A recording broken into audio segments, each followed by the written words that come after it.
Welcome back to One Comic Book a Day, where we're covering Superman 53 in the last story, Superhombre.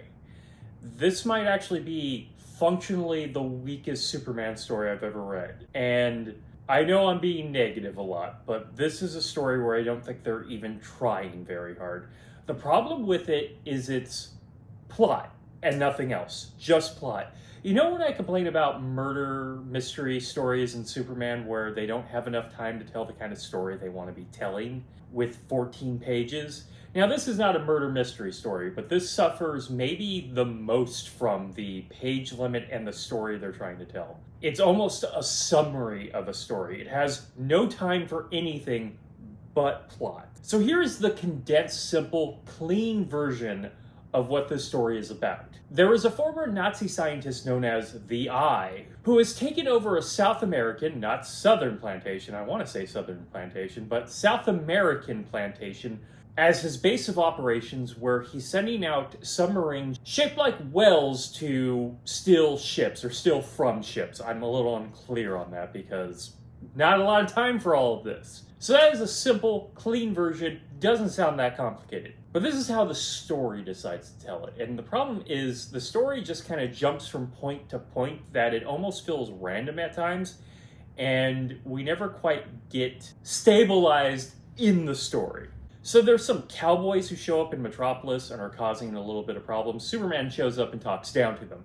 Then we find out about a Nazi scientist known as the Eye who sends out a message that causes all the criminal element in Metropolis to disappear. Things are nice and calm for a little bit.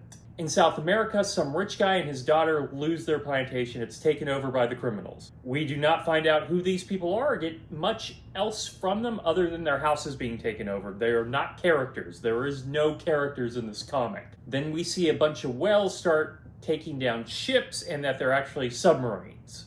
Lois and Clark end up at the plantation looking into these crime waves. Lois is immediately suspicious and then is taken by the cowboys in a laboratory.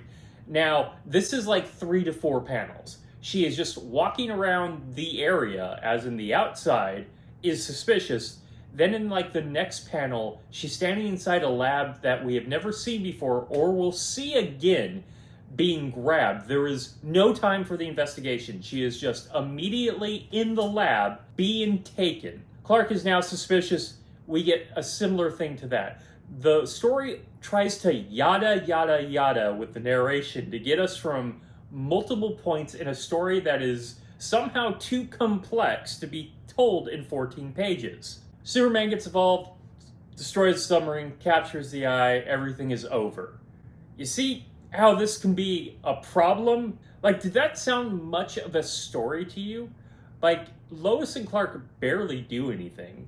Superman barely does anything. He only really arrives to stop the sub. It's just so much trying to be packed in.